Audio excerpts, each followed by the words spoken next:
Would you be the person, Jeff Schnabel, to give the staff perspective on this?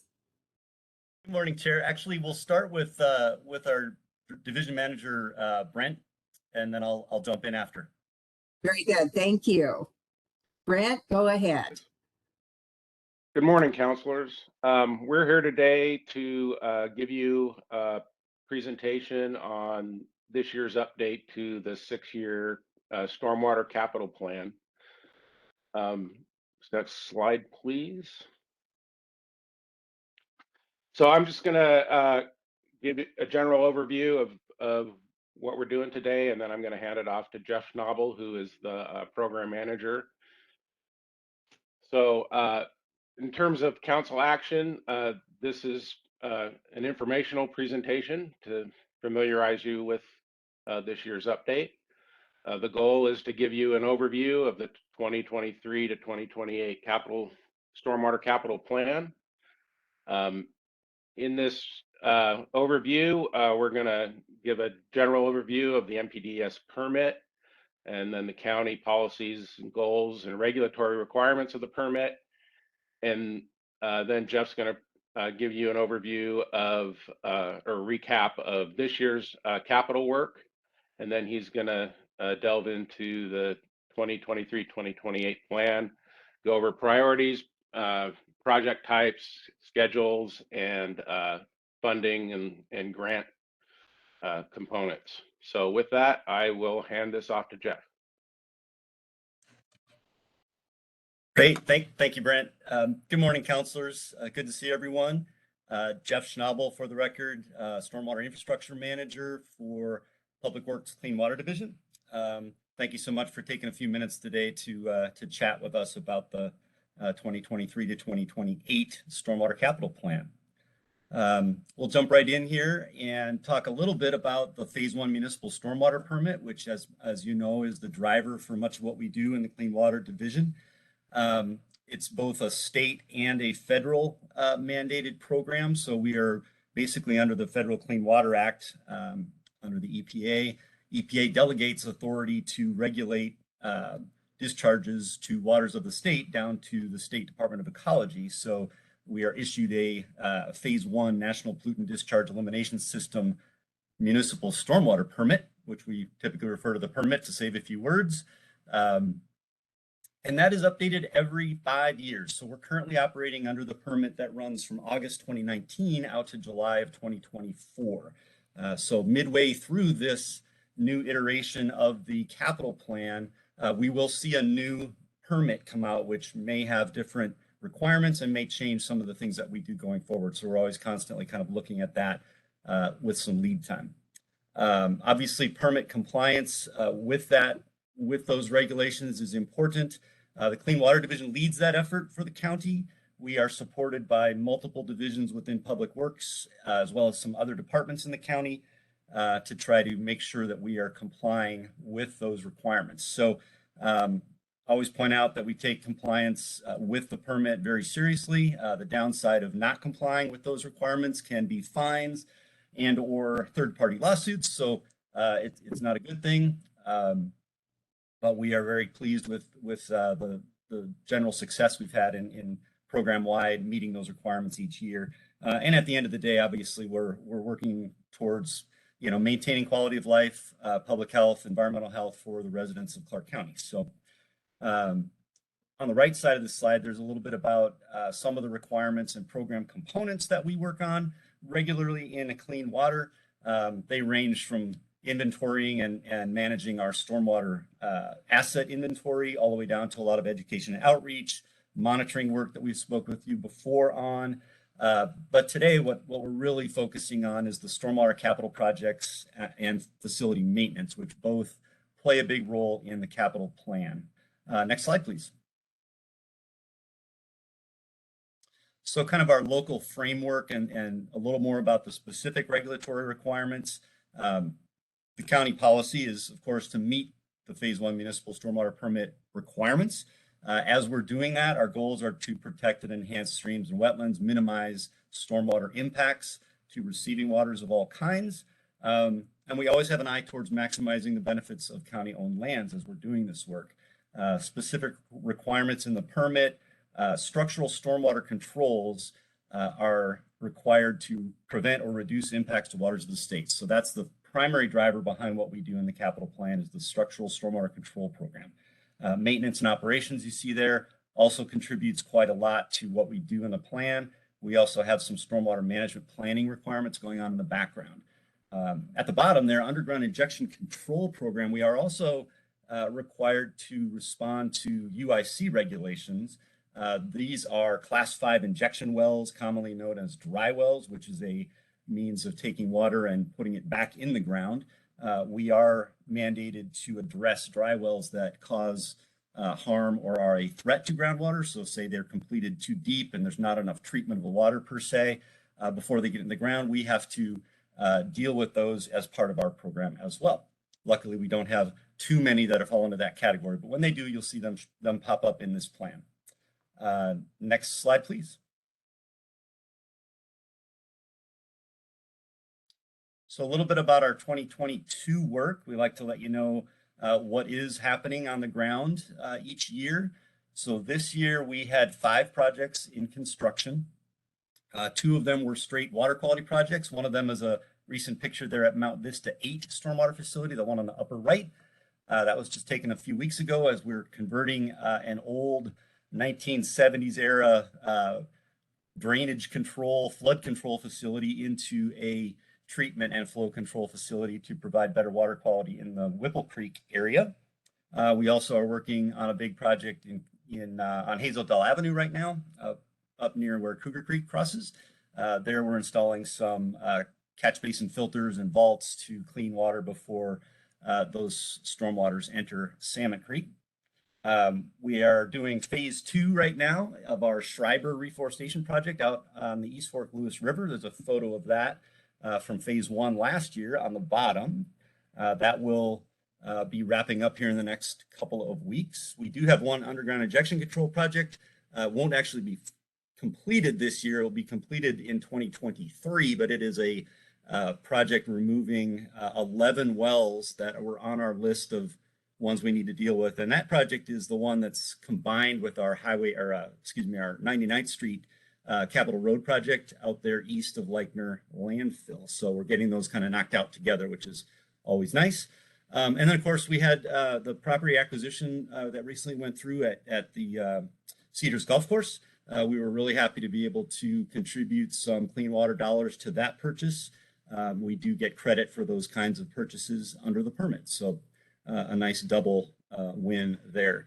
We had 5 projects in the design stages this year, and then our planning efforts, we were focusing on Tenney Creek and 114th Street tributary retrofits. Those are lower Salmon Creek tributaries, and of course our ongoing reforestation planning. Next slide, please.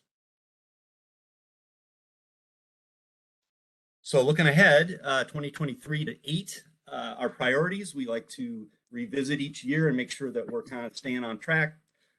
One that you will recall seeing pretty much every time we come to you is required capital repair projects. So under our permit, any repairs to our infrastructure that cost more than $25,000 for an item or for a facility automatically get relegated into the capital planning process. And so you will always see a number of those as we get facilities that need a little bit more care. Those will be there. We have expanded our water quality treatment kind of focus in the lower Salmon Creek tributaries to include those 2 new tributaries that we just studied in Tenney and 114th. So we've still got ongoing projects in Cougar and Suds, but also kind of moving outward a little farther from there. Reforestation, we're still prioritizing trying to get 30 acres of county lands reforested within a 6-year period that started in 2018, so 2024. We are on track to meet or exceed that. I think by the end of 2023, we might be at that 30-acre target, so that's kind of neat.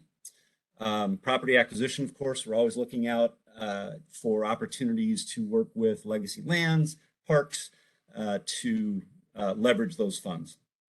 Ongoing programs, we do continuously look for reforestation opportunities, and we have our drainage basin retrofit studies like the Tenney Creek work. And then we always want to point out the street sweeping component. So street sweeping gives us credit under our capital plan. However, we do not fund it through our capital budget. We fund it through our maintenance budget. And so that money is kind of additional to the capital plan and is part of our maintenance operations. So next slide, please. Pardon me. So just a quick pie chart here showing the overall kind of spending categories and project categories. So this plan, 6-year plan, has 30 projects in it, as well as the 2 ongoing programs, which is the reforestation and basin planning. We're at a little under 13.5 million for this 6-year total, which is kind of within the range that we typically are shooting for. We historically are in that kind of 2-ish million a year range for these 6-year plans. So you can see there in the pie chart that the lion's share is water quality treatment-based projects. Excuse me. Hydrology projects, we don't have as many of those, but those are flow control-based projects where we're trying to control water flow rather than just cleaning it. So we have a couple of projects there. We do some in-stream work with stabilization to control erosion. And then, of course, rounded out by some of the smaller components, including capital repair up there, upper right. I think that is all I have on that slide. Let's go to the next.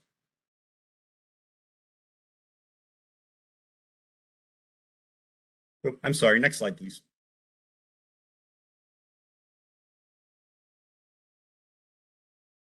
There we go.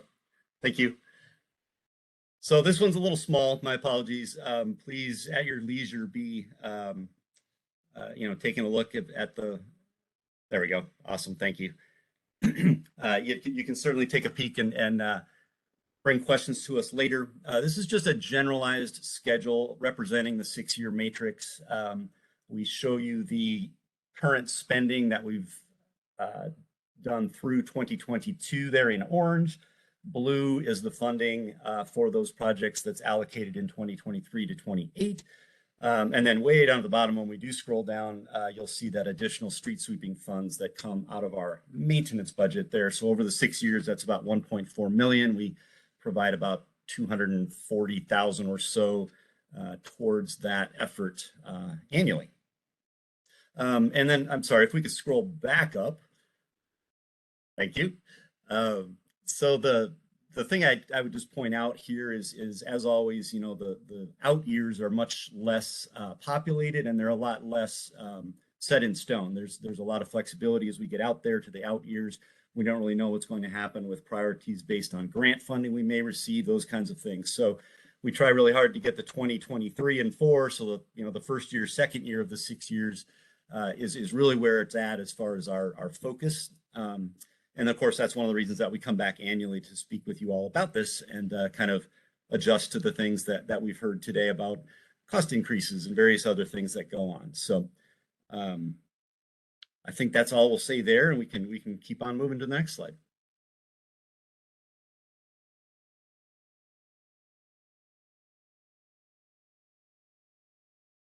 Great, thank you. So funding, just a little representation of our overall Clean Water Division budget. So our adopted budget in 2022 was right around $10 million. You can see that large percentages of those dollars go towards capital and maintenance and operations. Roughly a third of our funding to each of those.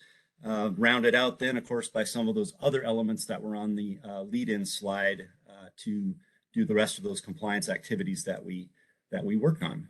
One thing I'll point out, though, is that capital piece of the pie does tend to vary fairly significantly year to year, just depending on what phase we are on various projects. So if we've got a big construction year, you'll see that capital number jump quite a ways up as far as a percentage. And if we're mainly doing design and planning on a given year, just because of the way things work, it'll be a little less. So that one does vary more than the others. Next, please. So I alluded to this earlier, but one of the things we really try to do is leverage these dollars as much as we possibly can to stretch them. So I think most of these examples and types of leveraging you're already familiar with, but as we talked about, property acquisitions such as the Cedars Golf Course, when we contribute, those can qualify for capital credit and help leverage against those legacy lands dollars that are used. Our reforestation program, of course, leverages county property that is in need of restoration. You're familiar with the Heritage Farm Wetlands Restoration Project that we're working on out there. That one is nice because we get our capital credit for that work. And we're trying to get a piece of the farm master plan built without using any general fund dollars. I mentioned the UIC project out at Country Meadows and the 99th Street project. So that one was co-designed with the 99th Street project and was able to save a fair amount of dollars on the construction cost because of bundling with that much larger project for our part. So, and then of course, we're always looking for opportunities within the county roads program. We work closely with those folks in the engineering construction division and others, looking for places where we can do a little bit of additional stormwater work on some of the county road projects, just where it becomes possible. Next slide. Okay, so the last thing I'll just touch on briefly, another component of our funding obviously is grants. If we start over on the right-hand side with a little pie graph, there's a little representation of the last 11 years from 2011 to 2022. 2011 was the first time that the program really started venturing into the grant world and applying aggressively for grants. So beginning then, since that time, we've specifically for the structural stormwater controls portion of our programming, the Clean Water Fund has been responsible for 73% of our capital funding, about 20% from competitive state grants, and we've gotten a couple of awards through legislative proviso where the legislature just makes money available to build a project that they would like us to build. And so we've had a couple of those. It's been a while since that happened, but that was another 7% actually when you look at that time period. So overall, we're between a quarter and a third right now of our structural stormwater control money is coming in from grants. In our current plan that we were just looking at, we've got two projects that are awarded about 1.1 million, and we have intentions to apply for considerable additional grant funding. We did just turn in a proposal for a design for about $150,000 that we're going to be working on hopefully in 2023 if we get that money. And then we anticipate submitting a number of additional construction proposals, grant proposals, probably 6 to 8 within the next 3 years, which will likely, hopefully bring us in something maybe on the order of $4 million. So that's what we'll be probably asking for. You never know what you're going to get, but we've been fairly successful in getting those monies in the past. So we're hoping for similar results going forward. I think that is my last slide, but we could go to the next. Yep. And just really quickly, next steps. So as Brent mentioned when we started, this is just an informational meeting for you all to kind of solicit questions, give you a chance to look at some things. We will next see you about this on November 15th when we come to council to adopt the plan by resolution. So we will look forward to seeing you then. But in the interim, of course, if there are questions or if you're looking more closely at some of the materials, we are certainly available for additional discussion. And of course, if there's questions right now, I think that's all I have for you, but happy to entertain questions if there are any. Thanks. Madam Chair. Madam Chair. Yes. Jeff, I'm just curious, does the Clean Water Commission play a role in reviewing what you're doing for the stormwater plan at all? That's a great question, Councilor. And I know you've been involved in the Clean Water Commission in years past. Good to see you again. So we do in an indirect way. This year, I think, unfortunately, less than usual as far as direct input from that group. Typically, we are looking for, presenting a draft to that group earlier in the process. And I think we're going to be moving back towards that. What we have tried to do in recent years as the program, and I didn't talk about this at all today, but as we've been looking into developing more of a 20-year capital plan document and sort of longer look, that is an element that we brought the Clean Water Commission in on right off the bat. And when we pick that process back up, I want to be sure that that group is highly involved. I think that's probably going to be a much more impactful, involvement for that group probably than on these 6-year plans. These are largely driven by, near-term needs and less by kind of long-term vision at times. So if that helps at all, we will be going to the commission. I think the next commission meeting, and I can't remember when it is, to chat with them about the plan and go over any thoughts they have. Does that help? Sure. I guess the final question, part B, is: are there any other commissions or groups that you use in advisory capacity in preparing this type of material?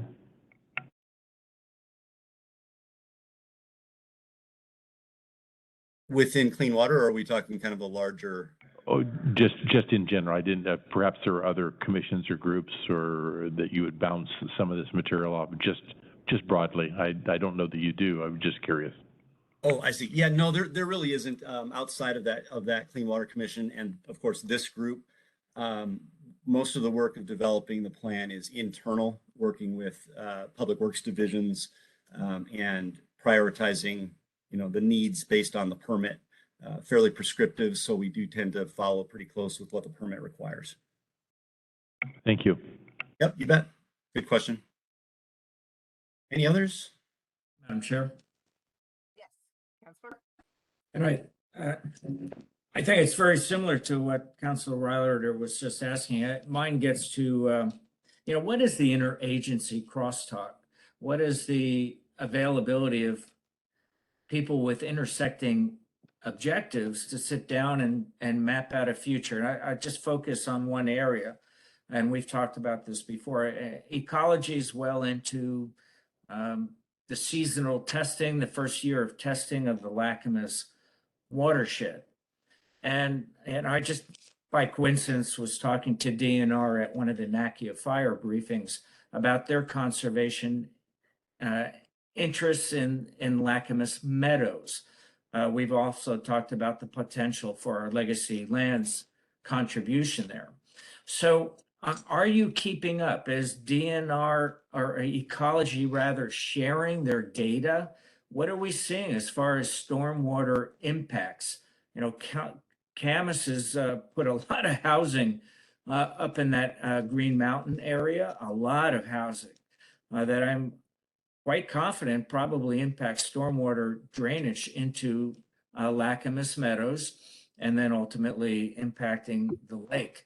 So what is the crosstalk? What's the, what visibility do you have with the testing that ecology is doing and what their outcomes are, and what the strategic planning could be for the next few years in the Meadows area in particular, but across the county? Kind of a general question of what we do with other agencies, but not only the city, but within the county and then the state. Sure. Yeah, that's a great question, and you're absolutely right. We do focus on that as much as we possibly can. I'll touch on a couple of things. We could probably have a whole nother discussion on that topic, but and hopefully will at some point. But in general, yes, we are keeping very close tabs on the data and the process out there in Camas. I was at the recent presentation and update that Camas put on just a week or two ago with their consultants to kind of go into what their monitoring plan is for the coming year and some of their work in Fallen Leaf Lake. They're adjacent to Lacamas as kind of some pilot work. We also are going to be sharing. We just finished one of our ongoing monitoring projects, right? which kind of goes into the stream health reporting that we discussed with you all earlier this year. We just finished up a year of monitoring in the Lacamas watershed, which those data are being provided to Camas, to Ecology, to go into their, into that bucket with their data. And so we are coordinating in that way, as well as being part of the development of the TMDL team and those things. So as that progresses in Lacamas, I would anticipate that we will probably be, participating on the TMDL water cleanup plan strategic team, right? As well as continuing to be working with the city and through our stormwater work, even some capital stuff and things like that as we move into the implementation phase out there, if that helps.